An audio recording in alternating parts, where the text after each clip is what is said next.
This is Caitlin and James from Review.com, and we're going to show you how to turn this into this.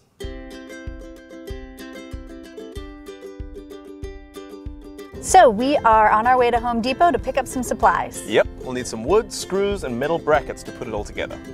Now, assuming we get our boards in 8-foot lengths, we're going to need 2 2x4s, 1 1x12, 2 2x2s, 2 2x6s, wood glue, an assortment of screws, sandpaper, corner braces, mending plates, and some corner brackets and bolts for decorative purposes.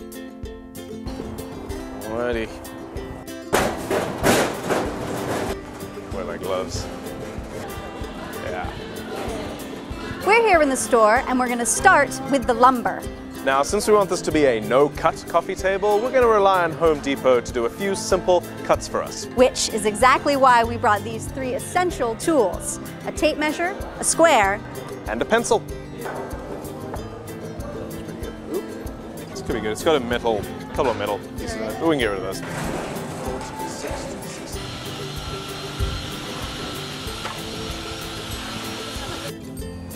Cool. Now it's time to mark our cuts as clearly and as accurately as possible. Remember when you're measuring to account for kerf. That's the small bit of wood that's taken out by the blade. You can draw 2 lines for each cut to account for the width of the blade.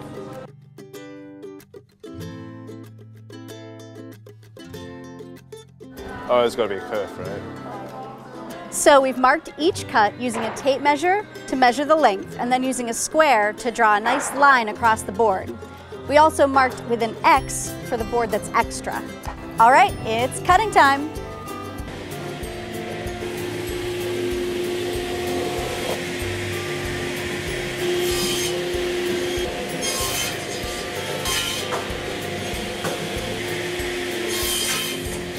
Okay, so now we have all our cut boards.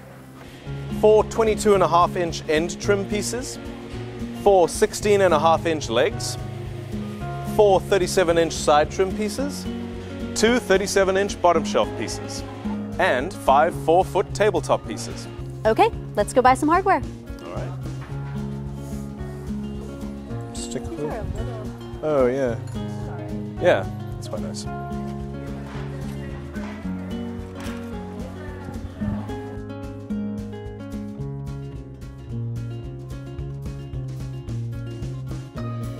All right, we are ready to check out. Yeah, we got our lumber and now we've got our hardware.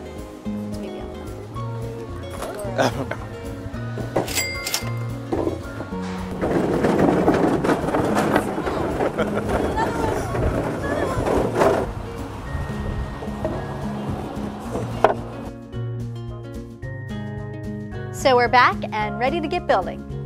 First, we're going to build the tabletop and the bottom shelf. Step 1 is to use 8 flat braces, sometimes called mending plates, to screw together the 5 boards that make up the tabletop. Okay. Then, use 2 more flat braces to screw together the 2 37-inch bottom shelf pieces. Use wood glue between the boards for a better connection. And if the boards are uneven, you can use sandpaper to make minor adjustments or to smooth out any rough edges. Now that we've built the surfaces, it's time to build the frame. Right, so okay, and then the legs are going to go like that. And then the legs go. Okay, great. Attach the 4 corner brackets to the bottom side of the bottom shelf pieces. Make sure you use the screws that came with the brackets or screws with large enough heads to keep the brackets in place. Then mark drill holes for the end trim and side trim pieces where they'll connect to the corner brackets. Pre-drill to make sure the wood doesn't split and to make it easier to get the screws in.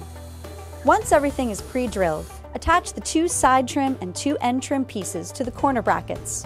We used the short 3/4-inch screws that came with the brackets for the side trim and longer 2.5-inch screws for the end trim.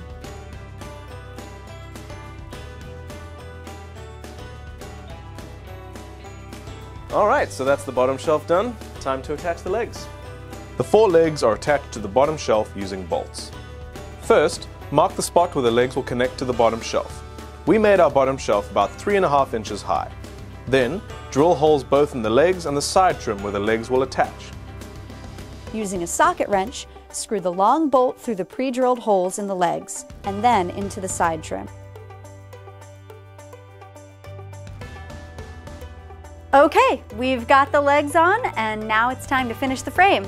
To finish the frame, take the remaining side trim and end trim pieces and screw them together using the 4 remaining corner brackets. Again, it's a good idea to use wood glue and pre-drill each hole during this process.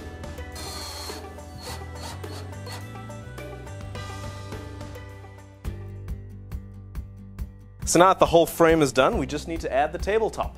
Take the frame and screw each corner bracket to the bottom of the tabletop.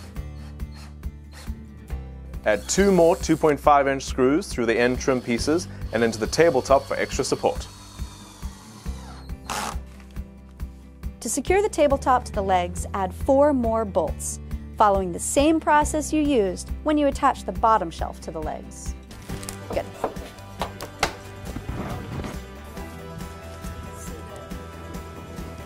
So, there you have it, our $100 No cut DIY. coffee table. From here, you can paint it, stain it, varnish it, or just leave it bare.